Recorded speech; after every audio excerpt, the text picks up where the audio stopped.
So now we are dealing with the compliance management program.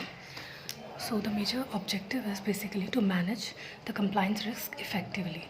That how we can effectively manage the risk of the company, of the organization, and also to promote the higher ethical standards in such organization.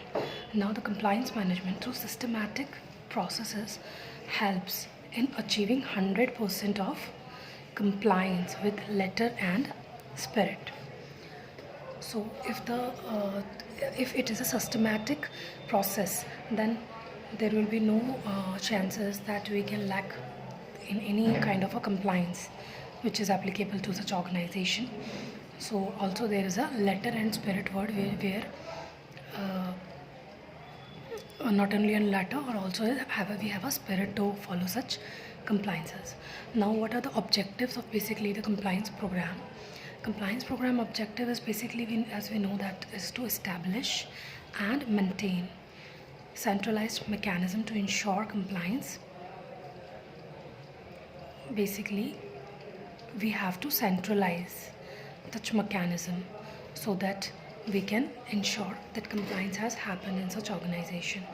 Also to establish and maintain effective coordination to functional units, means there has to be effective coordination to the functional units.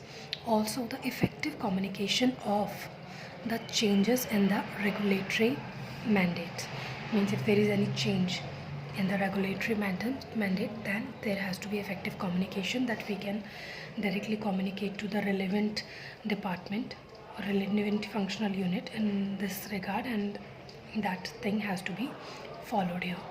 So to provide training on compliance requirements at regular intervals, means there has to be a proper training which organization has to provide to its employee also to get in a regular interview to ensure that proper compliance requirement are being following.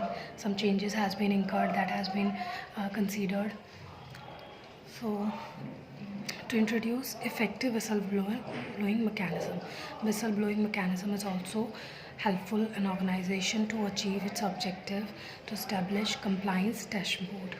There is to be a proper compliance dashboard where everybody can put their own data that they have did such kind of a compliance, and whatever be the remaining part has to be done by the other person get to know this thing. So the compliance is a permanent and integral part of the business process.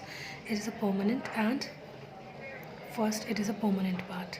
Second, it is an integral part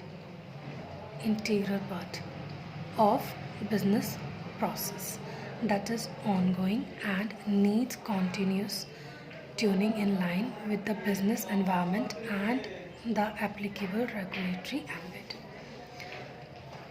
And the needs continue tuning in the line with the business environment and applicable regulatory ambit. Now the corporate compliance officer is a custodian basically of the corporate compliance plan. So the corporate compliance officer has a duty, has a obligation to follow the corporate compliance plan properly. So the corporate compliance officer should report to the compliance activity from time to time. Similarly, the board may constitute corporate compliance committee. The proper corporate compliance committee has to be constituted